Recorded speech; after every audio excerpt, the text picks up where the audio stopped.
Is Donald Trump on Epstein's client list? The index has been released, and the index will speak for itself. So I'm just going to say, America, there's a huge red flag. The FBI director could not answer whether Donald Trump was on Epstein's Gentleman's client time has list. expired. Are there any photos showing Donald Trump with girls of an uncertain age? What you just heard is not a clip from a political podcast. That is not a pundit's opinion. That is a sitting United States congressman on the record in a congressional hearing asking the director of the FBI a direct question about the President of the United States and Epstein's client list. And the FBI director could not answer it, or would not, depending on how generous you want to be. My name is Sydney, and before we get into everything that happened in that room, I want to make sure you understand exactly who was sitting at that table. Kash Patel, FBI Director, appointed by Donald Trump, confirmed by a Republican Senate. This was supposed to be a routine oversight hearing. What it turned into was something else entirely, because the congressman from California did not come in with soft questions. He came in with a sequence, a buildup. He started with what the FBI found when they searched Epstein's Manhattan residence. He moved to a video clip of an author describing what Epstein personally showed him from inside his safe. He then asked Patel directly whether there are any photographs showing Donald Trump with girls of uncertain age. Patel said no. And then came the follow-up question that the director was clearly not prepared for. How do you know that? That question, 4 words, is what this entire exchange is really about, because the answer Patel gave tells you more than any document in that hearing room. He said, and I'm quoting, because that information would have been brought to light by multiple administrations and FBI investigators over the course of the last 20 years. Think about that. The director of the FBI's answer to, how do you know there are no photographs, is essentially, someone would have told us by now. That is the level of certainty the nation's top law enforcement official offered in a congressional hearing under oath about the most notorious sex trafficking case in American history. Now let's watch exactly how this hearing got to that moment, because the buildup matters as much as the ending. The FBI searched Jeffrey Epstein's Manhattan residence, correct? I believe that happened in 2018. I think there was 2 locations, sir. It's 2019, and in that residence, the FBI found a safe, correct? I don't have the catalog of evidence in front of me. In that residence, the FBI found a safe, correct? I'll accept your representation. Okay. And in that safe, the FBI found topless and lewd photographs of girls, correct? Again, sir, I'll accept your representation. I don't know. Thank you. It was all over the media at the time. There's a New York Times article that says Jeffrey Epstein is indicted on sex charges as discovery of nude photos is disclosed, dated July 8th, 2019. And the Times reports a trove of lewd photographs of girls was discovered in a safe inside financier Jeffrey Epstein's Manhattan mansion. Author Michael Wolff has conducted numerous interviews of Jeffrey Epstein. I'm going to play for you a video clip of what Michael Wolff said Epstein told him was in the safe and what he showed the author was in this safe. So let's please play that clip now. Elected. And I was sitting talking to Epstein, and he said, wait a minute, I got to show you something. And then he went into his safe, and he came out with photographs. They were Polaroids, I think, and he kind of spread them out like playing cards, and it was Trump. I mean, I think there were a dozen of them, and it was Trump with girls of an uncertain age at Epstein's Palm Beach house, where all of the things that he would ultimately be accused of took place. And I remember very vividly 3 of them. There are 2 in which Trump is, the girls, topless girls, are sitting on Trump's lap. And then a 3rd in which he has a stain on the front of his pants, and the girls are kind of pointing at it, sort of bent over, laughing. So, Director Patel, I'm going to ask you a very broad and general question. As you know, Donald Trump and Jeffrey Epstein were friends. There are, of course, photos showing Donald Trump together with Epstein, correct? I don't have the entirety of the photographs, but I think they've been photographs in public together. All right. Are there any photos showing Donald Trump with girls of an uncertain age? No, How do you know that? because that information would have been brought to light by multiple administrations and FBI investigators over the course of the last 20 years. Well, you know what? That's just not true, because no one knew about the creepy birthday message that Donald Trump wrote to Jeffrey Epstein until the Wall Street Journal disclosed it, and then all of a sudden, the Epstein estate provides it to Congress. Well, So certainly, you weren't there at the search. You don't know what Epstein may or may not have done with those photographs even prior to the search. Maybe someone has it. Maybe the Epstein estate has it. Stop right there, because I need you to sit with what just happened in that room for a second. A United States congressman just played a video clip inside a congressional hearing of a published author describing in detail what he claims Jeffrey Epstein personally showed him from inside his safe. Polaroid photographs, spread out like playing cards, allegedly showing the sitting president of the United States with girls of uncertain age at Epstein's Palm Beach property. Now, to be precise about what we are and are not saying, Michael Wolff's account is his account. It is an allegation. It has not been proven in any court. Epstein is dead. The photographs, if they ever existed in the form Wolff described, have not been independently verified. But here is what is not an allegation. That clip was played in the United States Congress in front of the director of the FBI.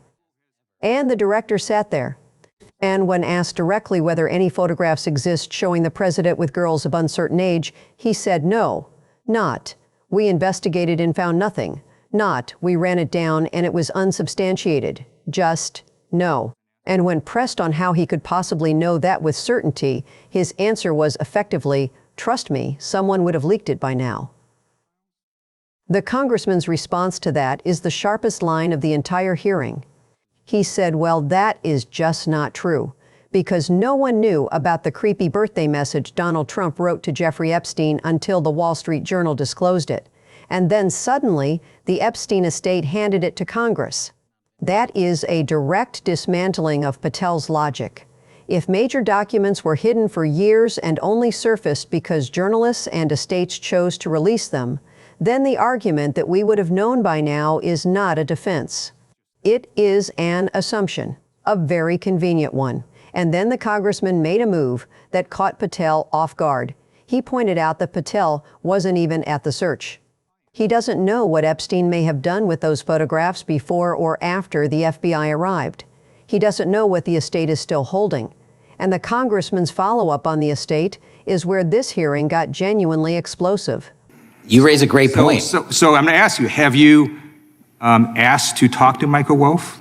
You raise a great point. I haven't personally asked to talk to Has the Michael FBI Wolff, ask? but the FBI, I'll get back to you if the FBI So specifically Michael Wolff asked has ever. about 100 hours of testimony of Jeffrey Epstein. Wouldn't it be good for the FBI to interview Michael Wolff? I'm not saying they haven't, I just don't know. Has FBI subpoenaed the tapes that Michael Wolff has conducted of Jeffrey Epstein? I don't know. All right, so if you could provide us an answer, that would be terrific. Well, let me ask you this question then. Have you looked at all the photos in Epstein files? I have looked at all the information that the investigators who investigated this case have provided to run out credible leads. And in the Epstein file, was there that creepy birthday message that Donald Trump had written to Epstein? No, that's what I was trying to tell you. You raise a great point. The estate of Jeffrey Epstein has a voluminous amount of information that they have not released before. Okay, so that's great. So wouldn't it be great if FBI subpoenaed the estate of Jeffrey Epstein for all that information? The estate is under no obligation to provide that material, even pursuant to a subpoena. That's a great point. Yeah, that's just false. Okay. That's just false. You're the frickin' FBI. You can subpoena the information from the estate, and you better do that. I'd like to move literally on. not how it works. I'm going to move on now and talk about Epstein's client list. You confirmed that it exists. Attorney General Pam Bondi confirmed earlier this year that it exists. So I just want to ask you a simple question. Is Prince Andrew on Epstein's client list? The material related to Prince Andrew has been made public. Is Prince Andrew on the client list? We have released the index of names that were in Jeffrey Epstein.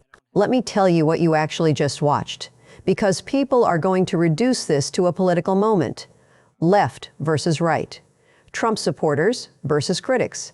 And I want to make sure we are not doing that here. What you just watched is a fundamental institutional question about whether the FBI is operating with independence or operating with protection. When the congressman asked whether the FBI has interviewed Michael Wolff, Patel said he didn't know. He said he would get back to him.